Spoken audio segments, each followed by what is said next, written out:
दोस्तों आपने कई सारी सीरीज देखी होंगी जिनमें सिर्फ आपका वक्त बर्बाद हुआ होगा और शायद ही उनसे आपको कुछ सीखने को मिला हो, लेकिन आज मैं आपको ऐसी 5 सीरीज का नाम बताने जा रहा हूं जो इस्लामिक तारीख पर मुश्तमिल हैं और इन सीरीज ने मुसलमान नौजवानों के अंदर एक जज्बा पैदा करने का काम किया है। इस्लामी तारीख पर बनने वाली ये सीरीज बेशक बहुत अच्छी और नायाब हैं। तो चलिए बिना वक्त बर्बाद करते हुए शुरू करते हैं अपनी इस वीडियो को। दोस्तों इस लिस्ट में 5वें नंबर पर आते हैं द ग्रेट सल्जूक। ये सीरीज जिसे तुर्की में तैयार किया गया था। इस सीरीज में ताकतवर मुस्लिम हुक्मरानों को दिखाया गया है, बेहतरीन और बड़ी जंगों को दिखाया गया है। सल्जूक सल्तनत की तारीख को इसमें बखूबी बहुत अच्छे तरीके से पेश किया गया है और ना ही तारीख को बदल कर दिखाया गया है। सुल्तान मलिक शाह जो कि सल्जूक सल्तनत के ताकतवर सुल्तान थे, उनकी तारीख के साथ साथ इसमें सुल्तान अरसलान की तारीख को भी पेश किया गया है। इसके साथ ही इसमें मंजीकड़ की जंग को भी दिखाया गया है जो सल्जूकियों ने बाज़ंतीनियों के खिलाफ लड़ी थी और उसमें उन्हें फतह नसीब हुई थी। वीएफएक्स का भी सीरीज में काफ़ी अच्छे से ख्याल रखा गया है और जब जंगों को इसमें दिखाया जाता है तो ऐसा महसूस होता है कि सच में ये जंग लड़ी जा रही है। इस समय एक इशारा मिलता है जिससे पता चलता है कि उस वक्त किस तरह जंगें लड़ी जाती थीं। और इस सीरीज में अगर सबसे अच्छा कैरेक्टर किसी का है तो वो सुल्तान अरसलान का है, जिन्होंने इस मंजीकड़ की जंग में फतह नसीब की थी और तुर्की के अनातोलिया इलाके पर अपनी हुकूमत कायम की थी। अगर आप सल्जूक सल्तनत की तारीख पर एक फुल वीडियो चाहते हैं तो मुझे कमेंट कर दीजिएगा, इंशाल्लाह मैं उसे ज़रूर बनाऊंगा। अगर बात नंबर 4 की करें तो उस पर आती है सुल्तान अब्दुल हमीद की सीरीज़। इसे भी तुर्की में तैयार किया गया था। इस सीरीज़ की तारीख सुल्तान अब्दुल हमीद पर मुश्तमिल है। सुल्तान अब्दुल हमीद सल्तनत उस्मानिया के एक ताकतवर सुल्तान थे जिन्होंने कभी भी यहूदियों से पैसे के बदले यरूशलेम की ज़मीन को नहीं बेचा। सुल्तान अब्दुल हमीद को कई बार यहूदियों ने पैसे देकर ज़मीन लेने की कोशिश की, लेकिन उन्होंने बार बार मना कर दिया। एक तरह से उन्हें खरीदने की कोशिश की गई, लेकिन यहूदी कामयाब ना हो सके। सुल्तान अब्दुल हमीद के रहते ये कभी भी कामयाब ना हो सके, क्योंकि हज़रत उमर ने जब यरूशलेम को फतह किया है तो जो मुआहिदा हुआ था हज़रत उमर और ईसाइयों के बीच वो ये था कि यहूदी आ सकता है, ज़ियारत कर सकता है, लेकिन यरूशलेम में आबाद नहीं हो सकता। इससे पहले की खिलाफतों ने भी इस फैसले को माना और उन्होंने ज़मीन को नहीं बेचा। और सुल्तान अब्दुल हमीद के वक्त फ्रांस में रसूलुल्लाह सल्लल्लाहु अलैहि वसल्लम पर एक शो बनाया जा रहा था जिसमें रसूलुल्लाह सल्लल्लाहु अलैहि वसल्लम की बेरुमती हो रही थी। तो सुल्तान अब्दुल हमीद ने फ्रांस को वार्निंग देते हुए कहा था कि अगर उसने ये शो नहीं रोका तो वो फ्रांस पर हमला कर देंगे, और उन्होंने इस शो को नहीं चलने दिया। और जो आज मंजर पेश आया स्वीडन में कुरान को जलाया गया है, तो सोचिए अगर ये चीज़ सुल्तान अब्दुल हमीद के वक्त में पेश आई होती तो क्या होता। खिलाफत राशिदा का तो बड़ा ऊंचा मुकाम है। इन 57 मुस्लिम देशों से बेहतर सिर्फ एक खिलाफत है।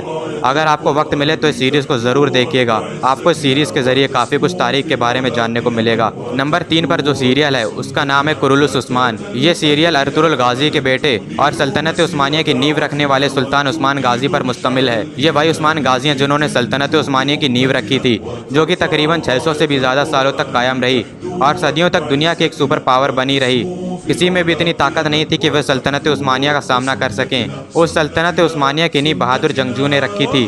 उस्मान गाजी के बाद उनके बेटे उरहान गाजी ने इसकी क़यादत संभाली और अपने बाप के नक्शे कदम पर चलते हुए उन्होंने सल्तनत उस्मानिया की सरहदों को और आगे तक बढ़ाया। इस सीरीज़ में आपको उस्मान गाजी की बहादुरी देखने को मिलेगी। सन 1299 में उस्मान गाजी ने तुर्क कबाइल को एक करके उस्मानिया सल्तनत की नींव रखी और इस पर उन्होंने सन 1323 तक अपनी हुकूमत कायम रखी। अनातोलिया के कुछ इलाके से इन्होंने अपनी सल्तनत की शुरुआत की और आगे चलकर इनकी सल्तनत ने एक वक्त पर 3 बर्रे आज़मों पर हुकूमत कायम की थी, एशिया, यूरोप और अफ्रीका। और तकरीबन सन 1323 में उस्मान गाजी की वफ़ात हो गई थी। काफ़ी अच्छी सीरीज़ है और मुसलमानों ने तो इस सीरीज़ को काफ़ी पसंद किया है। काफ़ी सारी जंगों को भी इसमें दिखाया गया है।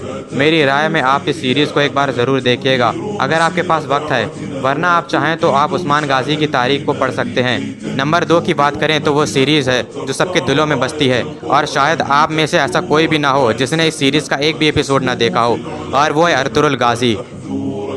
तुर्की के अनातोलिया के इलाके में काई कबीले पर हुकूमत करने वाले हुक्मरान अर्तुरुल गाजी की तारीख को इस सीरीज़ में दिखाया गया है। ये वही अर्तुरुल गाजी हैं जिनके बेटे उस्मान गाजी ने 1299 में सल्तनत उस्मानिया की नींव रखी थी, जिसने आगे चलकर 3 बर्रे आज़मों पर अपनी हुकूमत कायम की। ये सीरीज़ एक बहादुर जंगजू पर मुश्तमिल है जिन्होंने अपनी बहादुरी से तुर्कों को इस इलाके में कायम किया। ये सल्जूक सल्तनत के लिए काम किया करते थे। इनकी वफादारी सल्जूक सल्तनत से थी। काई कबीले के सरदार सुलेमान शाह के 4 बेटे थे, जिसमें से तीसरे बेटे का नाम अर्तुरुल गाजी था और ये वही बेटा है जिसके ऊपर ये पूरी सीरीज़ बनी हुई है। सल्जूक सल्तनत की शहजादी और उनके भाई और उनके बाप को रोमियो ने कैद कर लिया था। जब ये लोग उन्हें कैद करके जंगल के रास्ते से ले जा रहे थे तो अर्तुरुल गाजी ने ये देख लिया और वहाँ पर उसने इनकी जान बचाई और इसके बाद अर्तुगरुल गाजी की पूरी ज़िंदगी बदल गई। उस्मान गाजी से पहले अर्तुगरुल गाजी ने भी तुर्क कबाइल को एक करने की कोशिश की थी और एक सल्तनत की नींव रखने की कोशिश की थी, लेकिन वो खुद सल्जूक सल्तनत के वफादार थे।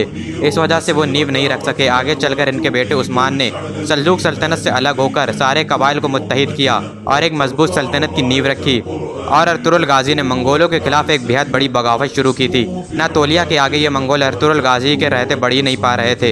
ये एक बेहतरीन इस्लामिक सीरीज़ है जो एक बहादुर शख्स पर मुश्तमिल है। मैं सीरीज़ को आप लोगों से देखने के लिए क्या कहूँ, इसे तो आप लोगों ने पहले से ही देख रखा होगा। नंबर 1 पर जो है वो मेरी फेवरेट सीरीज़ है जो सबके दिलों पर राज करती है, और वो है उमर सीरीज़,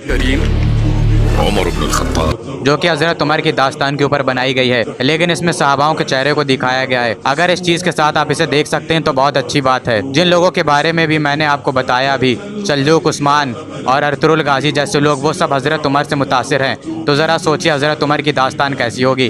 जंग बदर, जंग उहद, जंग खंदक जैसी तमाम जंगों को इसमें दिखाया गया है। अगर आपको सहाबाओं के चेहरे से कोई दिक्कत नहीं है तो बेशक आप इस सीरीज़ को देख सकते हैं। हज़रत अबू बकर की खिलाफत का दौर, मुसैलिमा और तुलाया से जंग, जो खुद को पैगंबर बता रहे थे, उनसे मुसलमानों की जंगों को दिखाया गया है। हज़रत खालिद बिन वलीद और हज़रत अबू उबैदा की बहादुरी को दिखाया गया है। हज़रत अबू बकर, उमर, उस्मान और हज़रत अली की दोस्ती को बहुत अच्छे ढंग से पेश किया गया है। हज़रत अली की जंग खंदक में बहादुरी को दिखाया गया है।